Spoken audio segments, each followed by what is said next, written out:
બનાસકાંઠાની વાત કરીએ તો બનાસકાંઠાના પાલનપુરમાં સ્ટેટ મોનિટરિંગ સેલ એટલે કે એસએમસી દ્વારા મોટી પ્રોહિબિશન રેડ કરવામાં આવી છે।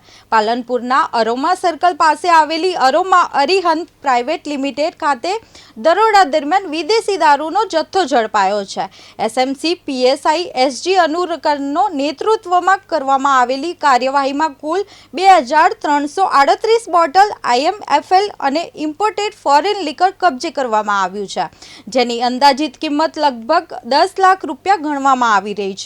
દરોડા દરમિયાન એક સ્કોર્પિયો કાર, 2 મોબાઈલ ફોન, રોકડ રકમ અને અન્ય મુદ્દામાલ સહિત કુલ 20 લાખથી વધુનો મુદ્દામાલ જપ્ત કરવામાં આવ્યો છે। પોલીસે રાજસ્થાનના 2 આરોપીઓને ઝડપી પાડ્યા છે, જ્યારે દારૂ સપ્લાયર કરનાર સહિત અન્ય આરોપીઓની શોધખોળ પણ શરૂ કરવામાં આવી છે।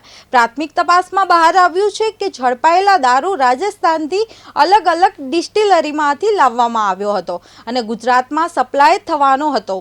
આ મામલે પાલનપુર સિટી વેસ્ટ પોલીસ સ્ટેશનમાં પ્રોહિબિશન એક્ટ તેમજ ભારતીય ન્યાય સંહિતાની વિવિધ કલમો હેઠળ ગુનો નોંધવામાં આવ્યો છે। હાલ પોલીસે સમગ્ર નેટવર્ક સુધી પહોંચવા વધુ તપાસ હાથ ધરી છે।